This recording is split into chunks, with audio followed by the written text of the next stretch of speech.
Hi, everybody. I am wearing a house robe because it's the weekend and I'm a piece of shit. Who cares? This update video is also brought to you by my new hat. All right, thanks for being here. As always, it means a lot to have your support. We're already 2 weeks into August, so this video is a little late, which I do apologize for. But that also means I've got a month and a half's worth of stuff to talk about, so we need to get into this right away. Right from the start, we're going to get these polls going like now, like this month. I'll probably have this video go out on Monday and schedule the first poll for Tuesday.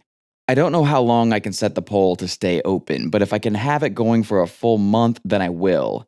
If it can't go that long, then I'll do whatever the max is to give as many people as possible a chance to vote.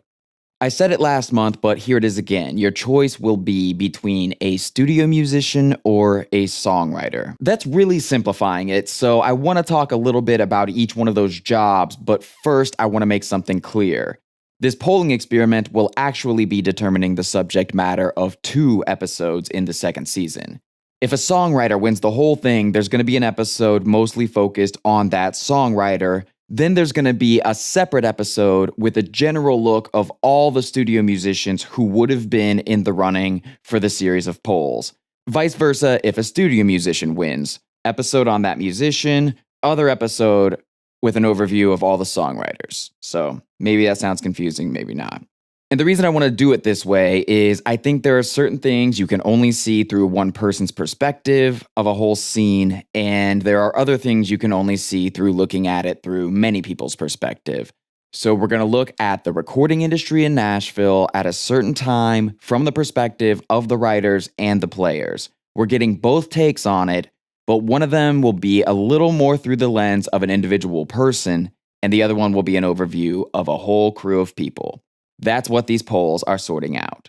So, studio musicians. For a long time in Nashville, musicians who played in touring bands were seen as different, if not downright inferior, to musicians who were good at making records, aka studio or session musicians.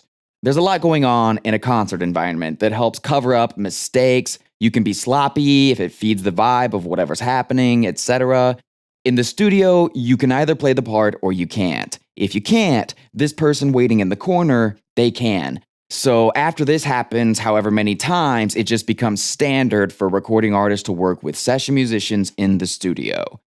As such, a ridiculous number of the all-time great country music recordings were played by literally a crew of maybe 50 people spanning a period of several decades.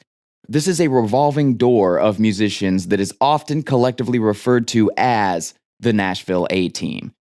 Now, maybe you've seen documentaries about, like, the Wrecking Crew out in California. That's Phil Spector's studio band who played on hits by everyone from Frank Sinatra to the Beach Boys. Legendary group of musicians. But here's the deal. That's out in California, where artists are allowed to just waste hours, sometimes days, on one song. In Nashville, the A-Team is always trying to get 4 songs recorded during a 3-hour session. That's one song every 45 minutes, finished, ready to print. Hell, George Jones is supposed to have recorded an entire album in a day, which is against musician union rules. So, okay, it's not a contest, but there's no denying that there was something unique and special going on in Nashville at this time. Records are not made this way anymore. But of course, the pop and rock music worlds eventually found out about this, and they started coming to Nashville to use the A-Team, and that's something we'll get into as well. Songwriters. Believe it or not, there are still people out there who think singers write all their own hits. Probably once a week, I see or hear someone talk about how great a songwriter so-and-so singer was because of this song that they were singing, and I know that that singer didn't write that song. It's fine. The whole point of being a performer is to sell the song. I get it. It just means they're doing a good job. But just like it's fascinating that there was this pretty small group of musicians playing on all these records, it's fascinating how few people were writing most of the songs they were recording. And just like the country studio musicians started being asked for outside the genre, songwriters were seeing their material cross over to the pop charts all the time. I could see where a lot of people would think it's better to be a songwriter than a session musician in this situation because of the extra money paid in royalties for writing a hit. It is often more lucrative to be a songwriter than a session musician, but you'd probably be a little amazed at how high an ambitious session musician can rise. But also, studio musicians can write hit songs too. It happens. You've got to remember there are a lot of parallels in these two career paths. They're living in the same world. Career songwriters and professional studio musicians are seeing each other every week, working together, drinking in the same bars. There's a lot of crossover. If a songwriter was smart enough to make a really good demo of a song, they may find themselves being asked into the studio to play a certain instrument exactly the way they played it on the demo of that song. Boom, songwriter is now a studio musician. There's really no way to go wrong here, but you gotta pick one, so there you go. We'll figure out how to get more specific once we have these results. I'm really looking forward to seeing how this goes. Okay, the reason this video's late is because a ton of shit has happened lately. I don't know how many videos ago it was, but some of you will remember me talking about the frustrations I was having with working out a deal on a podcast network. It's not really worth getting into it because I realized that I just need to stop screwing around and start my own podcast network. For one thing, I'm already making 2 shows that are both growing ridiculously fast. I have ideas for more shows. I've formed some truly exciting business relationships in the past year, and I'm all in on podcasting as a medium. I tell every single person that I know, and I'm saying this to you too right now, but I've been saying this to all my friends for at least 6 months. If you think it's remotely possible that you have a good idea for a podcast, start it right now. It doesn't cost very much money at all. I bet you could do it for like $200. It's really easy to make a show that sounds good. There's free software. It's really not that expensive. And if you do something complicated like Cocaine and Rhinestones, it does take a lot of time. But doing things that take a lot of time can keep you out of trouble, if you know what I'm saying.